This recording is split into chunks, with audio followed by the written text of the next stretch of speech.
Just like in the case of smartphones, another major question we get on Twitter is which tablet is better than the other, and the tablet space is getting rather complicated as well.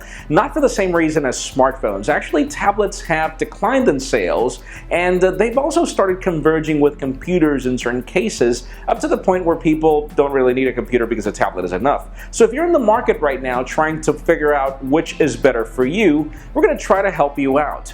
I'm Jaime Rivera with Pocketnow, and here's a quick how to choose the best tablet for you this holiday season.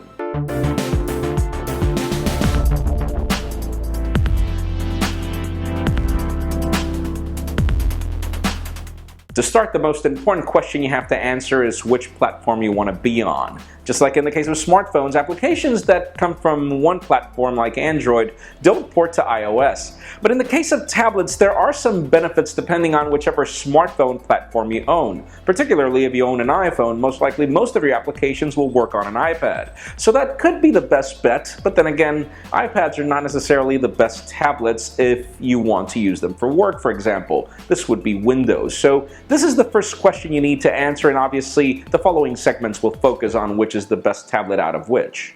Now notice the irony. Even though Android is the largest platform when it comes to smartphones, it is not the case with tablets, and we really would not recommend you buy an Android tablet unless you have to, or unless you're really invested in Android. And in the case of the higher end tablets, I guess the only two good options out there right now are any Samsung Galaxy tablet of the higher end, like for example the Galaxy Tab S2. We saw it at CTIA and it was really good. In addition to other NVIDIA gaming tablets out there, which are rather compelling as well.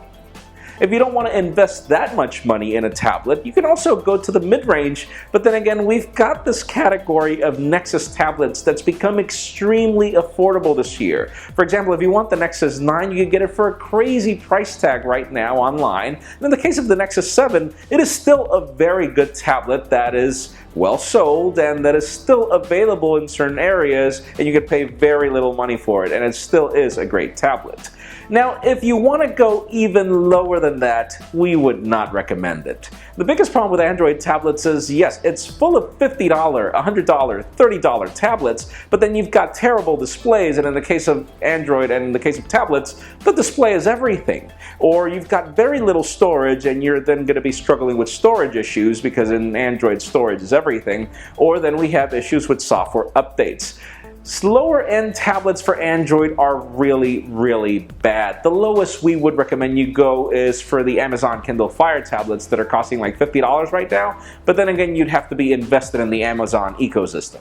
Now, Windows is the most complicated platform when it comes to tablets, but that's not necessarily a bad thing. The good thing about Windows tablets is these are true work computers.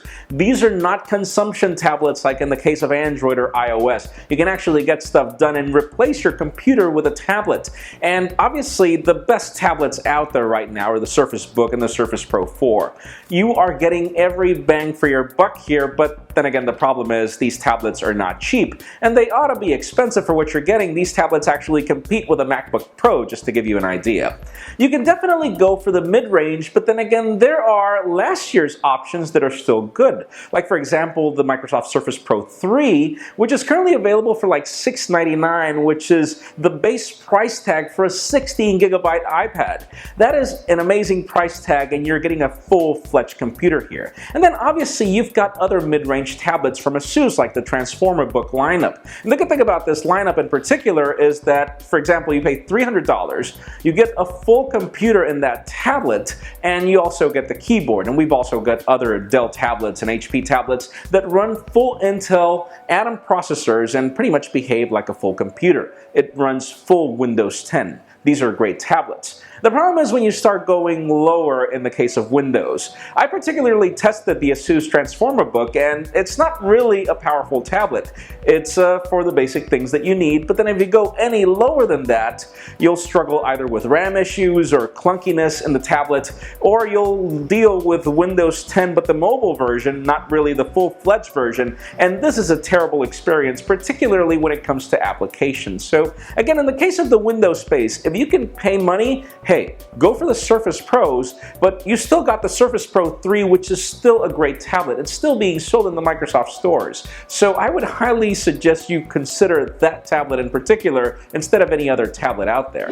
And finally, obviously, the king of tablets is Apple with its iPad lineup, and yes, these are the best designed tablets. They are gorgeous in every way, but you have to remember, you're really buying consumption tablets here. Not like in the case of Windows, these tablets will really only help you watch a movie or play a game or respond to email or browse the web, but not really hardcore tasks. And even though in the higher end we do have the iPad Pro with some added benefits like the Apple Pencil, it's not really a work tablet. Surely there are apps that will help you work, but it won't be a perfect experience. After that, you have the iPad Air 2, which is also a great tablet, but then again, do not go for any 16GB model from the iPad Air 2 or below, because iPad applications are extremely large. You will not have enough storage to consume content, which is the major purpose for an iPad. You can also go lower than that with the iPad Air, which is still being sold, but we would not recommend you consider these mid-range tablets as an option, particularly because certain features from iOS 9 will not port to these lower-end or older tablets. In the case of the iPad mini, you can get the iPad mini 4, which will give you all the benefits, but any tablet below the iPad mini will not bring you all of iOS 9's features. And in the case of the iPad mini, if you like to consume books, then surely this tablet will be good for you, but then for everything else, it's not really the most practical tablet out there. Again, iPads are gorgeous products. They're extremely light. These are great products to give to your son if you want to carry on a plane for a long flight and watch some movies, if you just, again, want to lay in bed and consume content. But just bear in mind, you're buying consumption products here, not anything else. Bottom line, I guess the biggest question you have to ask yourself is, do you really need a tablet? Again, tablets are great products to have, but these are products you don't really need. Surely, if you want to use this as your sole computer and this is a Windows 10 tablet, then fine. But then again, if you already have a computer and a smartphone, you don't really need a tablet. These are good products to have if you want to fly for hours on a plane and watch a few movies, or if you just want to lay in bed and consume content, then yes, fine, buy a tablet. But then in some cases, phablets, larger smartphones would be enough, or smaller computers would be enough. It'll all depend on your needs whenever you want to buy your next tablet. Anyways, that's it for this video. We do hope that it's been useful to you, and remember, we also have a smartphone guide for those of you that also consider buying a smartphone. You can also follow us on social media for more content, and make sure you subscribe to our YouTube channel as well. You can follow me on Twitter, Jaime_Rivera, or on Instagram at Jaime Rivera. Please give this video a thumbs up if you like what you saw. I am Jaime Rivera. Thank you very much for watching. We've got more coming soon.